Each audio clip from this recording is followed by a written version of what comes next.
Hello everyone, it's Robin, and if you're new to my channel, welcome. Today I made torn peach cake. It's delicious. I love it, and I'll show you how to make it. In a large bowl, put unsalted butter and light brown sugar. Then you want to cream that with the mixer. Then you're going to add 2 eggs, one at a time. Scraping down the bowl in between.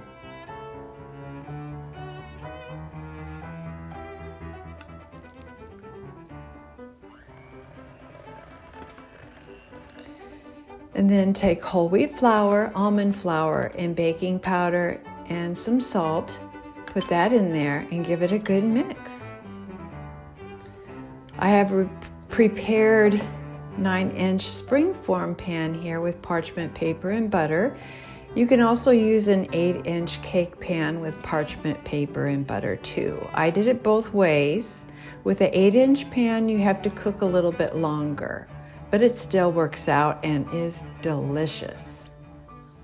So I have 2 very ripe peaches, and I just start squeezing them and tearing them into little bits right over the cake batter. Wash your hands and put it in the oven for 25 minutes. Let's make a topping with butter, light brown sugar,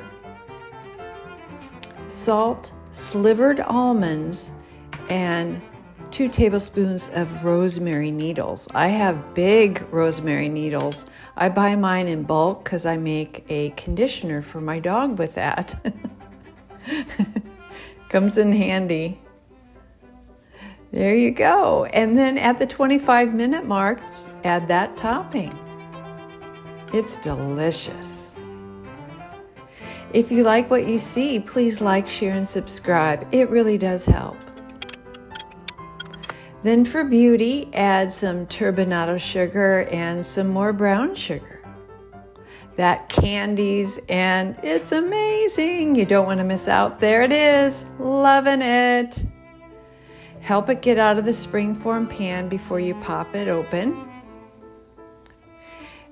Crunchy candied rosemary and almonds. Absolutely phenomenal recipe. And then there's squidgy, nutty peach pockets inside. I hope you give it a try. If you like this video, please like, share, and subscribe. It really does help.